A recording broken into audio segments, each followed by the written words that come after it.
నమస్తే అందరికీ. ఈరోజు మనం బీరకాయ తొక్క పచ్చడి అయితే చేయబోతున్నాం. చాలామంది బీరకాయ పచ్చడి చేసి ఉంటారు, కానీ బీరకాయ తొక్కతో ఎవరు పచ్చడి చేసి ఉండరు నాకు తెలిసి.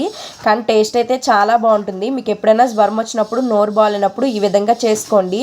మన నోటికి ప్రాణం లేచొచ్చినట్టుగా ఉంటుంది. రుచి అయితే అంత బాగుంటుంది. మరి మీరు ఎప్పుడైనా తిన్నారా? తినకపోతే ఒకసారి మీ ఇంట్లో ట్రై చేసి ఎలా వచ్చిందో నాకు కమెంట్ చేయండి. ఆయిల్ వేడెక్కిన తర్వాత పచ్చనపప్పు, మినపప్పు, ధనియాలు, కారం సరిపడా ఎండుమిర్చి వేసి బాగా ఫ్రై చేయండి. ఎండుమిర్చి వేసిన తర్వాత బాగా ఫ్రై చేసుకోండి, లేదంటే మాడిపోతాయి. ఎక్కువగా అయితే ఫ్రై చేయక్కర్లేదు. ఎండుమిర్చి అయితేనే టేస్ట్ బాగుంటుంది, పచ్చిమిర్చి అయితే అంత టేస్ట్ అయితే బాగోదు. ఇప్పుడు పల్లీలు కూడా తీసుకొని బాగా ఫ్రై చేసుకోండి.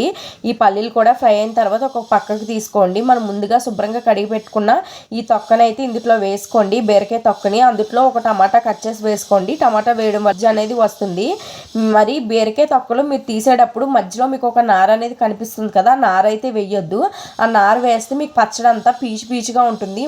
ఓన్లీ తొక్క వేస్తే టేస్ట్ అనేది బాగుంటుంది, పీచు కూడా ఎక్కువగా రాదు. ఇలా కలుపుకుంటూ ఫ్రై చేసుకోవాలి, లేదంటే ఈ తొక్కలు అనేవి తొందరగా మాడిపోతాయి. ఇప్పుడు కొంచెం ఉప్పు, కొంచెం చింతపండు వేసుకోండి. నేను చూపించినంత చింతపండు వేసుకుంటే బాగుంటుంది. చింతపండు వేయడం వల్ల పచ్చడి అనేది ఇంకా టేస్ట్ బాగుంటుంది. చింతపండు వేయకపోతే పచ్చడి అసలు తిన్నట్టే ఉండదు, మీకు టేస్టే తెలియదు.